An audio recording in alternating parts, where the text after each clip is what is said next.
Hi friends, welcome to Devote Samayal. Please subscribe my channel for more videos.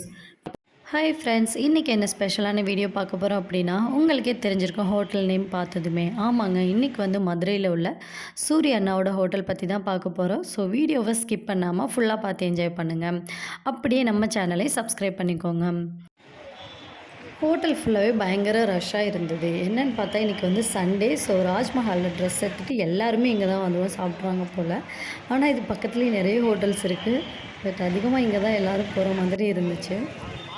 நமக்கு தெரிஞ்ச ஐயா ஒருத்தர் அங்கே வந்து 10 ஹோட்டல் இருக்கதா சொன்னாங்க. சரி, ஓகே, வாங்க உள்ளே போய் நம்ம சாப்பிட்டு பார்க்கலாம் அப்படின்னு உள்ளே போயிட்டோம்.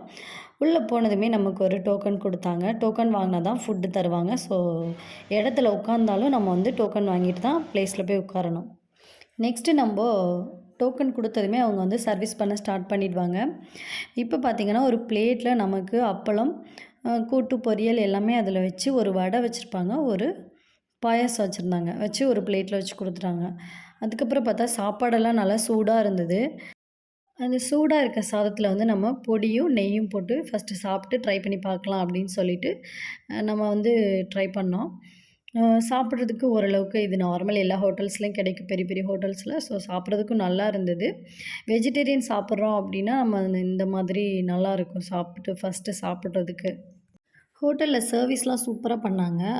ரொம்ப நிறைய கூட்டம் இருந்துச்சு. ஆனாலும் அவங்க வந்து நல்லா எல்லாரையுமே கொஞ்சம் ஹேண்டில் பண்ண விதம் வந்து நல்லா இருந்துச்சு. அப்புறம் வந்து பாயசம் அண்ட் அப்பளம் வந்து நல்லா டேஸ்ட்டாக இருந்துச்சுங்க. நம்ம கேட்குறப்போ எல்லாமே சூடான ரைஸ் வந்து போட்டாங்க. அது ரொம்ப பிடிச்சிருந்துச்சி. ரைஸ் நல்லா ரொம்ப ஹீட்டாக இருந்துச்சு. அது சாப்பிட்றதுக்கு நல்லா இருந்துச்சு.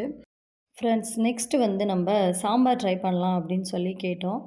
சாம்பார் வந்து உண்மையாகவே நல்லா இருந்ததுங்க. பார்க்குறதுக்கு மட்டும் இல்லை, சாப்பிடவும் நல்லா இருந்தது. சாம்பாரில் நல்லா டால்லாம் நிறைய போட்டு நல்லா பண்ணியிருந்தாங்க. ஸோ சாப்பிட நல்லா இருந்தது. நெக்ஸ்ட் வந்து வத்த குழம்பு வந்து நம்மளால் சாப்பிட முடியாது. சரி, ட்ராவலில் போனதுனால வேணாம் அப்படின்ட்டு நெக்ஸ்ட் வந்து எனக்கு ஃபேவரேட் வந்து மோர் குழம்பு சாப்பிட கேட்டேன்.